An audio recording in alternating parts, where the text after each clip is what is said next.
Chers téléspectateurs du micro du Pasteur Bobo, partout où vous êtes, à travers le monde, c'est toujours Paris, nous sommes à Paris. Mon invité, elle est déjà là, c'est la prophétesse Rita. Bonjour prophétesse. Bonjour Pasteur Bobo. Comment vous portez? Ça va, par la grâce de Dieu, ça va bien. On nous suit partout à travers le monde. Je vous ai présenté prophétesse Rita. J'étais avec vous en Allemagne avec prophétesse Frida. Oui. On était à Mainz, c'était trop loin. Oui. On a passé des bons moments ensemble avec l'équipe. Très bon moment. Mais qui êtes-vous? Alors, moi, je suis mariée, prophétesse Rita, chantre, mère de 4 enfants. Je sers le Seigneur dans le chant et je sers le Seigneur dans la prédication, dans le ministère prophétique. Et je suis visionnaire de Oin pour sauver, un ministère que le Seigneur m'a donné. Et ça fait 2 ans que je parcours le monde au travers de ce ministère dénommé Oin pour sauver. C'est basé où, le ministère? Quelle ville? Au fait, je vis à Rennes.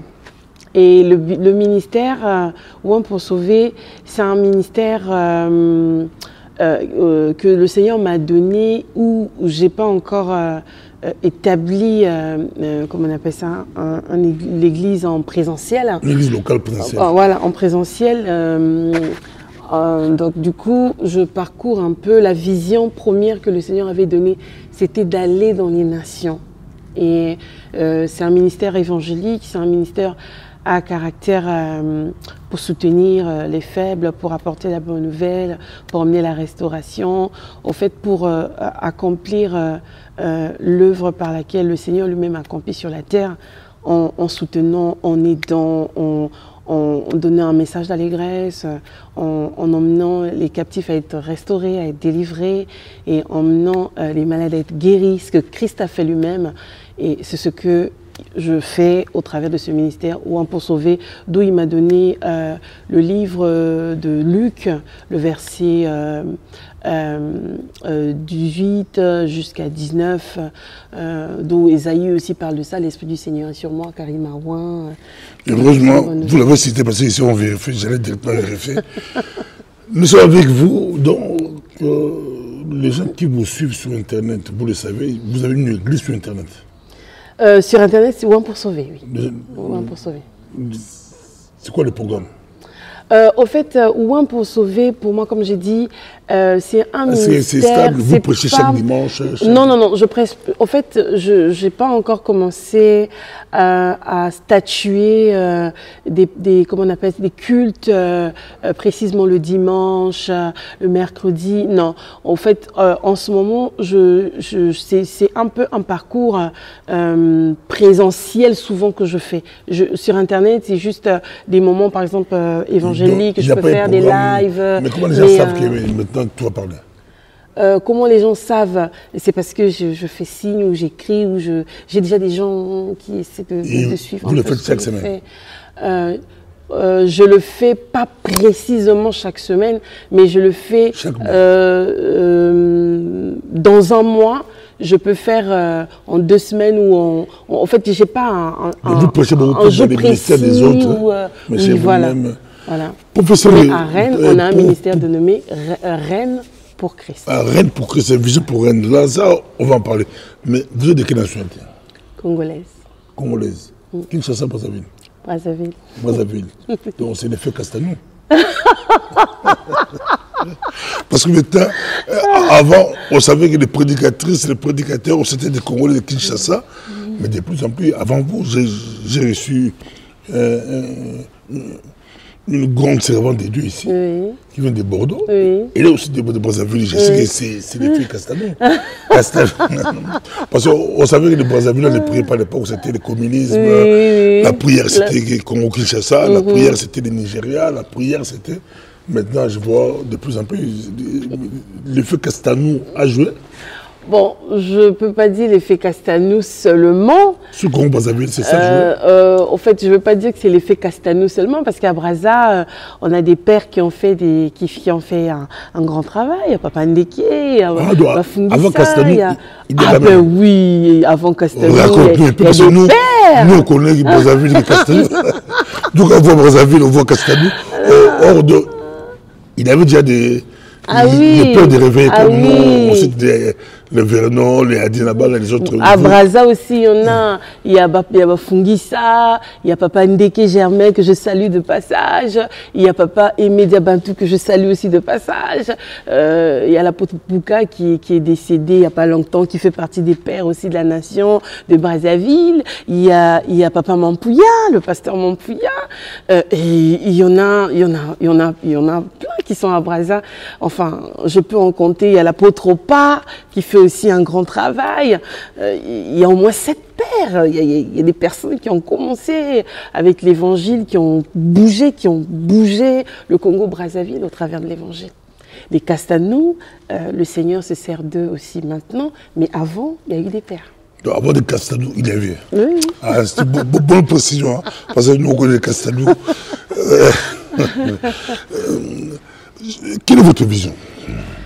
Alors, ma vision est que... D'abord, Dieu vous a appelé comment? Il vous a dit quoi par rapport à votre ministère? Il vous a confié quoi comme vision? Quelle est votre vision? D'abord, votre appel, appel et vision. Dieu vous a appelé comment? Est-ce que tu es né comment? Dans le christianisme, la famille priait. Tu as commencé comment? Nous, en Lingala, on dit Makamboyo, ces choses. Alors, j'ai commencé comment? Ma famille, je suis née d'une famille au début qui n'était pas chrétienne et qui a connu le Seigneur plus tard. Et j'ai été avec un père au début qui a essayé un peu d'aller là, comme on dit, on cherche la vérité. Et j'ai été ici avec ma mère qui était dans des, je peux appeler ça des sectes, hein.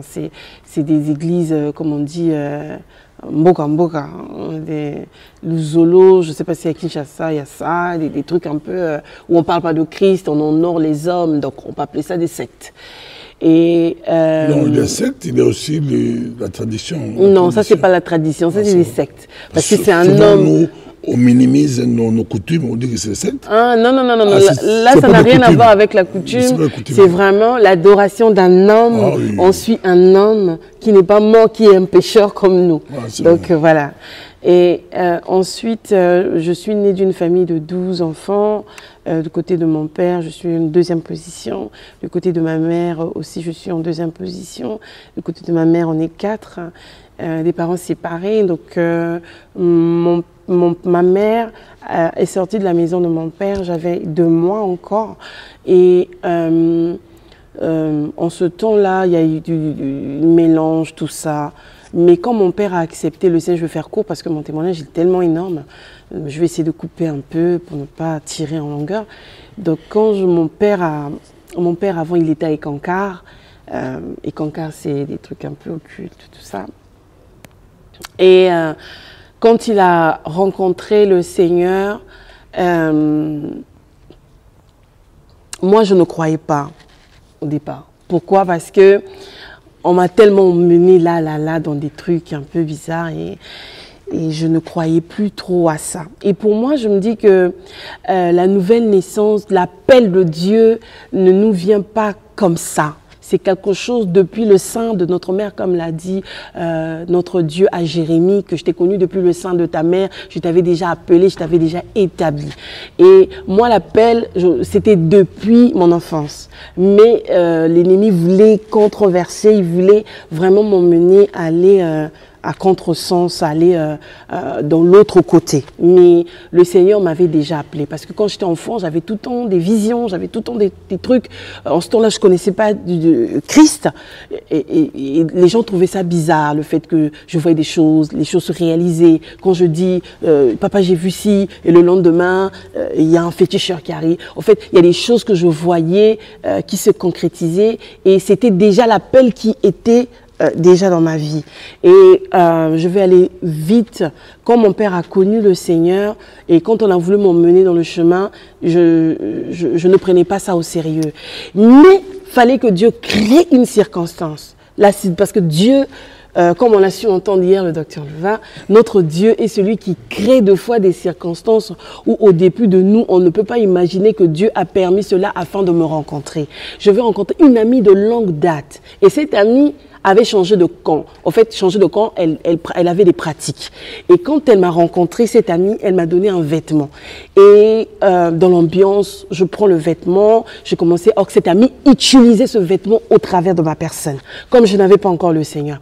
Elle utilisait, comme on dit dans l'Ingala, à utiliser toi l'anga. Et quand je mettais en plus beaucoup ce vêtement.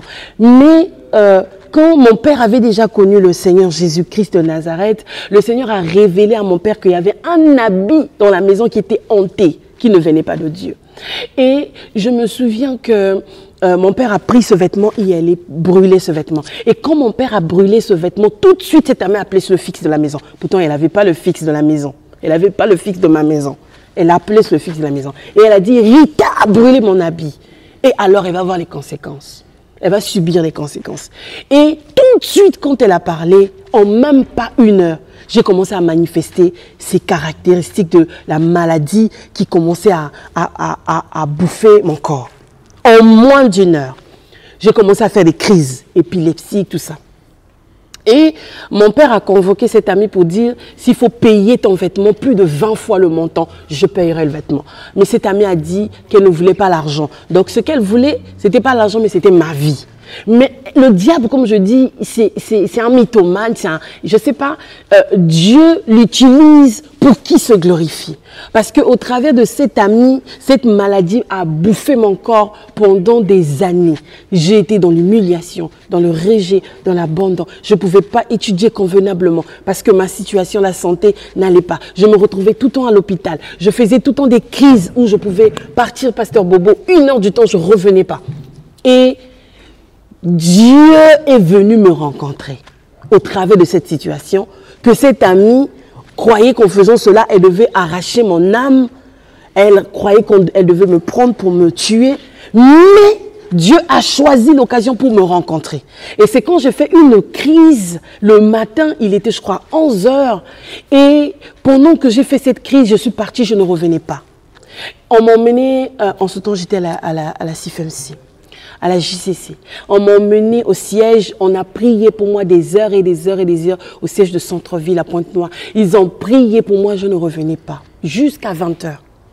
Et on m'a emmené à Cœur Massa. Pour ceux qui vivent à Pointe-Noire, peut-être qu'ils vont regarder.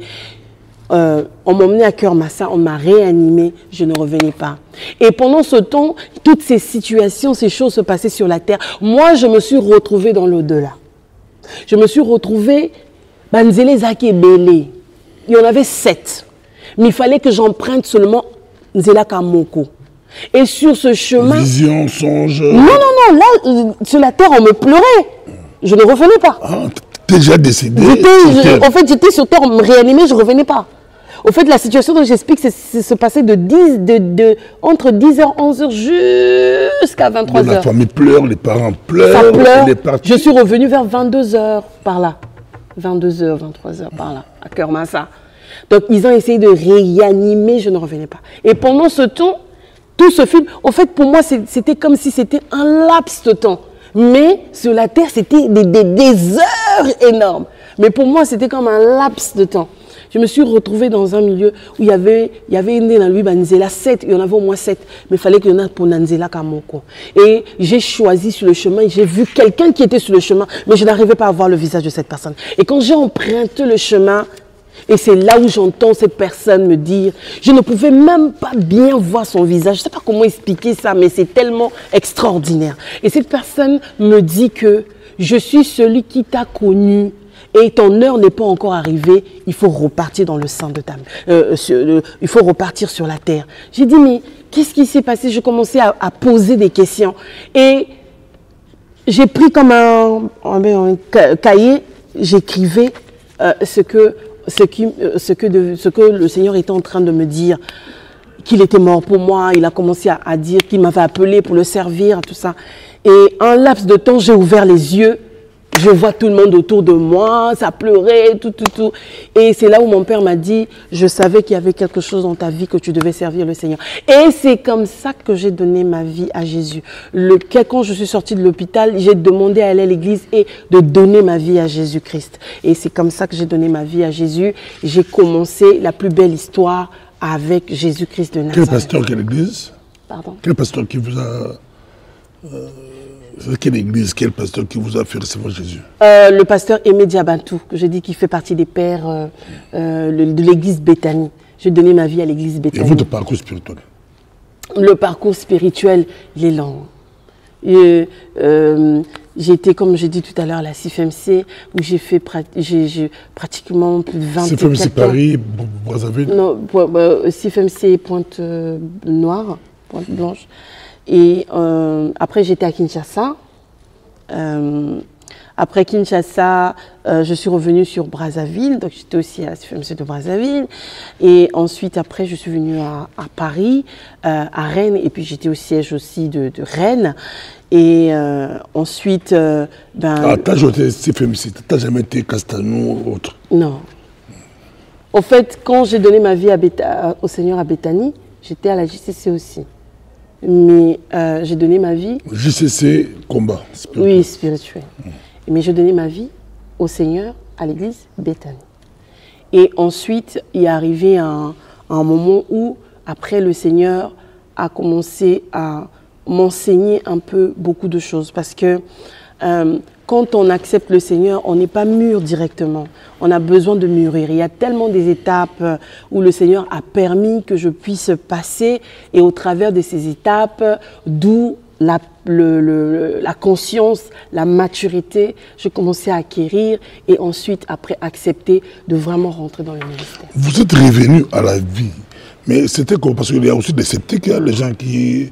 Les têtus aussi, qui aimeraient bien passer, bon, ne passe pas trop, c'est intéressant. Reste un peu sur ça.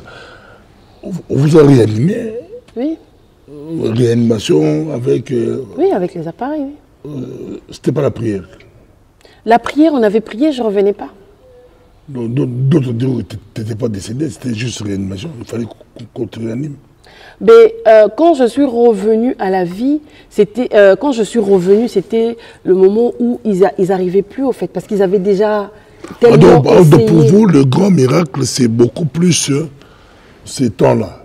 De ces temps-là, Dieu t'amène quelque part, voilà. Tu vois des choses. Oui. Bien que les médecins pourront dire que tu n'étais pas décédé, mais tu ne parlais pas, tu ne bougeais pas, tu étais inanimé. Exactement. Parce qu'un païen dira, un médecin païen va dire que tu n'étais pas décédé. Mais c'est le grand mystère que, bon, ça, que Rita veut expliquer, que la prophétesse Rita veut expliquer. C'est un grand mystère, hein, parce qu'il y a beaucoup de gens qui décèdent aussi par erreur. Hein. Il est par terre, on n'a pas réanimé suffisamment, la personne part. On ne sait pas ce qui se passe entre ces temps-là. C'est ça que toi tu expliques, que pendant ces temps-là, tu es en présence de la gloire de Dieu. Dieu te montre des choses. Pendant que le monde voit le cadavre de la personne qui est par terre, mais toi tu vois des choses. Oui, en fait je dois préciser, parce que je ne revenais pas, parce que je ne respirais plus. C'est clair. Oui, voilà, je ne respirais plus. On comprend qu'il y a une personne qui est par terre. Voilà. Il faut qu'on puisse la réanimer. Il faut la réanimer. Voilà. Si ça ne marche pas. Voilà, j'étais devenue raide, comme on dit, comme on m'expliquait, j'étais devenue raide et froide. Ça veut dire que j'étais partie. Puisqu'ils ont tout fait pour me réanimer, je ne revenais pas. Donc du coup, je pense que quand le Seigneur m'a dit, c'était comme un ordre de repartir. Repars. Ah, là-bas, on te dit. Oui, il m'a dit, mon heure n'est pas encore arrivée. On me demande de repartir. Et c'est là j'ouvre les yeux. Parce que avant que le Seigneur me dise, il m'a d'abord dit des trucs, comme j'ai dit, j'écrivais. Et quand on me dit, ton heure n'est pas encore arrivée, repars, j'ouvre les yeux. Donc ce mystère-là, je pense que sur la terre, pour ceux qui étaient là, pleurer, ça veut dire que c'était déjà fini pour moi. Donc ça, c'était, comment on appelle ça? C'est une grâce, une seconde chance, je peux dire, pour moi. Moi, je vous ai rencontré au travers de la prophétesse Frida. Vous vous êtes rencontrés comment, témoignage? La prophétesse Frida. La prophétesse Frida, c'est une grande sœur que je suivais longuement sur les live TPS, sur des réseaux sociaux depuis 2017. Quand elle prêchait? Oui, quand elle prêchait. Tu n'as pas connu basiste? Non, non, moi je ne l'ai pas connu basiste. Je l'ai connu en train de prêcher déjà. Et ensuite, il y avait, comme j'ai dit, prophétiquement beaucoup de choses que j'admirais énormément au travers de son ministère, au travers de ce qu'elle dégageait, tout ça. Et c'est comme ça qu'on avait commencé à partager. Et après, je l'ai rencontré en présentiel à un programme par le pasteur Kiminou qui était là. Voilà, c'est un pasteur aussi que je connais de Bordeaux, qui avait fait la sortie officielle de son album, et je l'ai rencontré là-bas.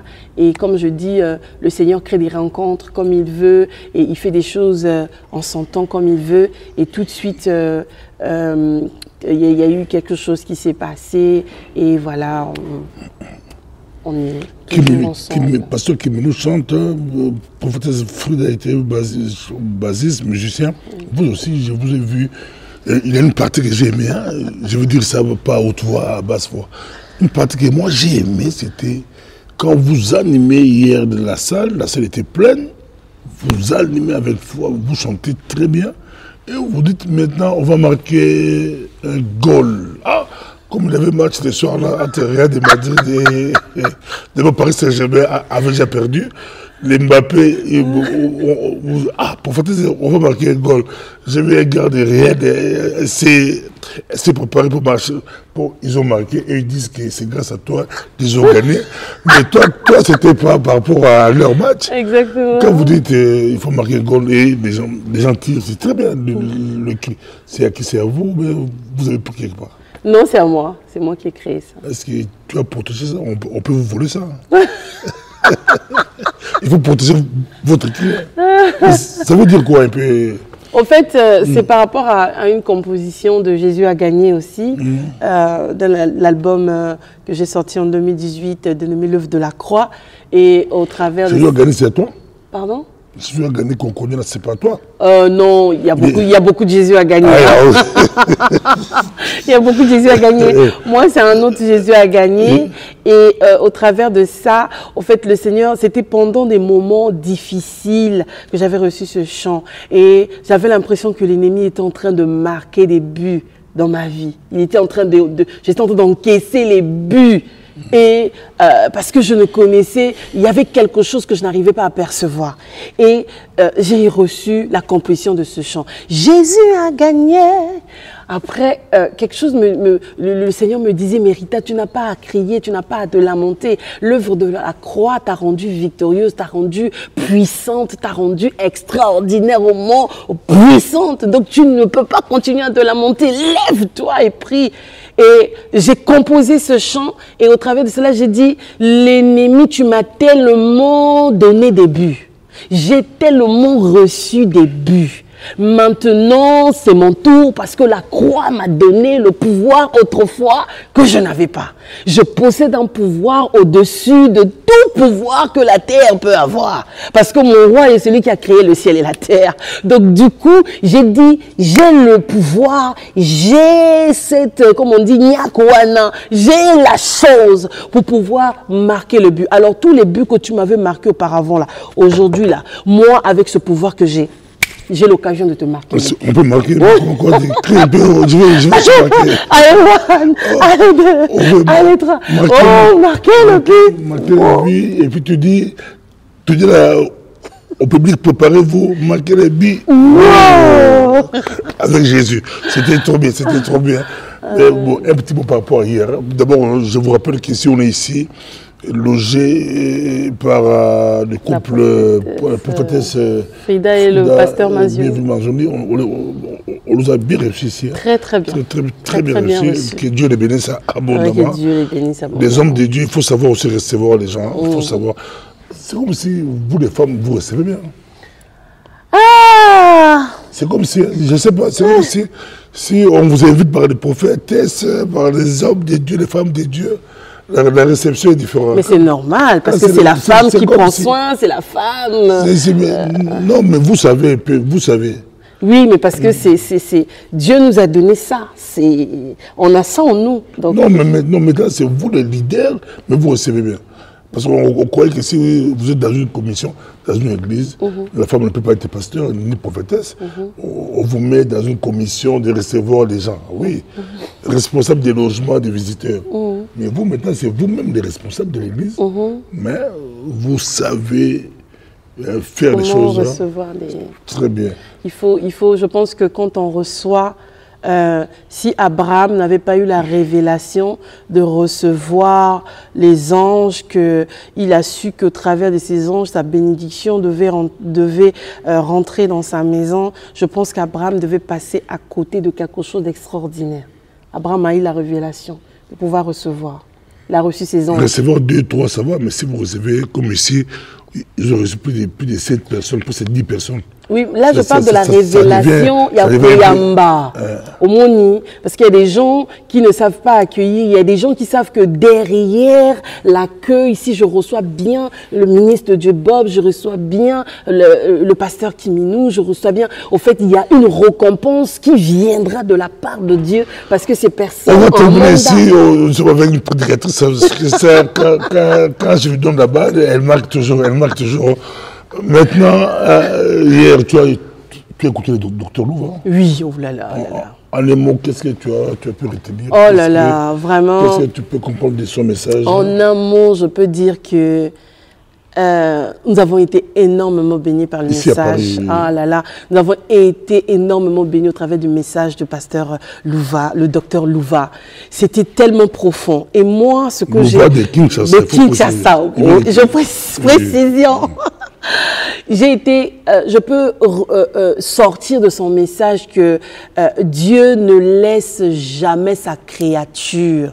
Dieu ne laisse jamais sa créature. Ça veut dire que de la même manière, le diable a été précipité sur la terre. Dieu ne s'est pas soucié pour lui, mais quand l'homme a péché, le même péché qu'Adam Lucifer avait commis au ciel là-bas, là, c'est le même péché que Adam avait commis. Mais pour Adam, Dieu a dit non, je ne peux pas laisser ma créature, je l'ai créée à mon image, je ne peux pas laisser, il faut que je fasse quelque chose, d'où la rédemption et la justification par la personne de Christ. Donc, en un mot, je peux dire que la restauration, comme on l'a dit hier, comme il a dit, est obligatoire. Pourquoi? Parce que Dieu n'abandonne jamais sa créature. À la dernière seconde, il agit pour montrer au diable, c'est moi qui ai le dernier mot, parce que je l'ai créé à mon image.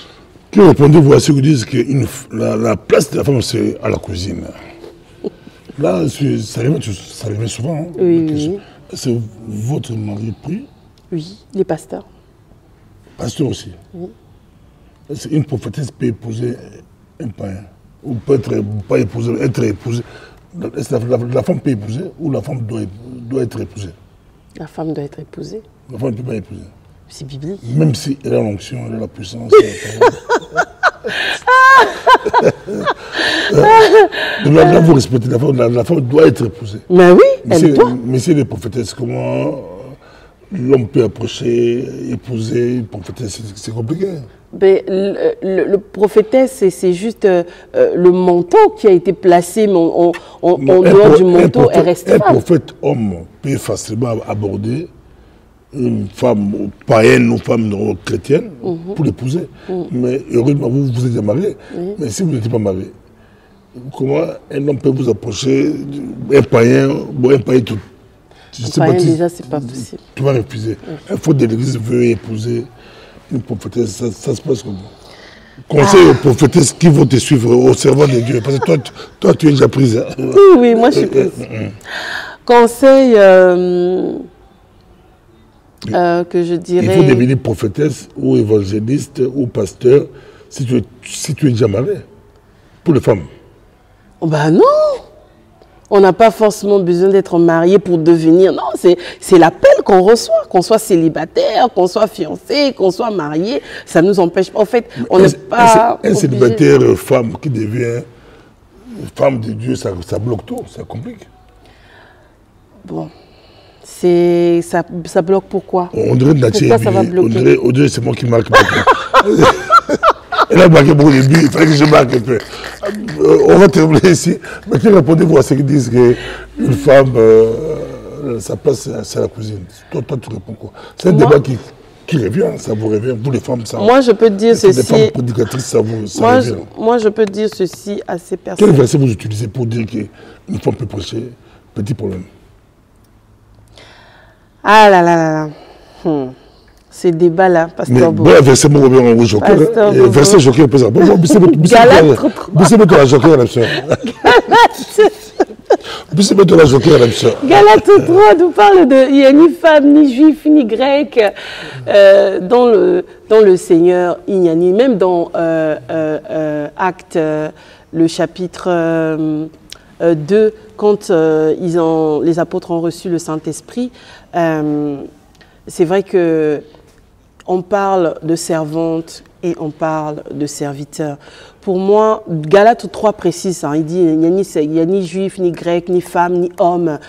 Nous avons tous le même esprit, au fait. Merci beaucoup, prophétesse. Merci beaucoup, prophétesse. C'était toi. Il est déjoqué. Merci vous qui nous suivez. Nous vous rappelons que nous sommes à Paris. Vraiment à Paris. On est ici pour la grande campagne d'évangélisation avec le docteur Louva Kevin de Kinshasa, reçu par la prophétesse Frida Manzioni et le pasteur bienvenu Manzioni. C'était formidable. Merci. On dit que Dieu vous bénisse. Votre mari a une église? Reine pour Christ. Il a une église. Oui, c'est une église. Ah, c'est toi, quand tu dis que tu n'as pas d'église, tu parles à ton ministère. Au fait, on a l'église qu'on dirige, lui et moi, dénommée Reine pour Christ. Mais pour le moment, on n'a pas de... Comment on appelle ça? En présentiel. Tu parlais d'église à vous deux. Voilà. Mais l'église... C'était pas ton ministère. Moi, je croyais que non, on n'a pas de ministère séparé. On est mariés, on s'est ensemble. Ton appel, c'est ensemble. Reine pour Christ, on travaille, lui et moi. On n'a pas de ministère séparé. Et Kimouni, c'est comment? Séparés ou ensemble? Les quoi? Kimouni, pasteur Kimouni. Kiminou? Kiminou. C'est elle qui est la visionnaire. Et son mari est pasteur? Oui, son mari est prophète. Prophète de l'église? Comme adjoint? Oui. C'est un peu comme Frida. Oui, comme Frida, elle est visionnaire. C'est toi, ne fais pas les coups d'État. Non. Adjointe. Ne fais pas les coups d'État pour devenir Je salue mon mari de passage. Ne fais pas les coups d'État. Si Dieu fait les coups d'État, oui. Que toi, tu deviens principal, ton mari adjoint, là, ça va. Oui. Mais ne dis pas que parce que Dieu m'utilise, mais vous chantez bien. Non. Elle chante aussi, elle chante très bien. Bon, ça, on va en parler prochainement. Merci, c'était un plaisir pour vous. Pour nous de vous avoir, c'est vraiment la servante de Dieu que vous voyez là-bas. C'est vraiment extraordinaire. Merci.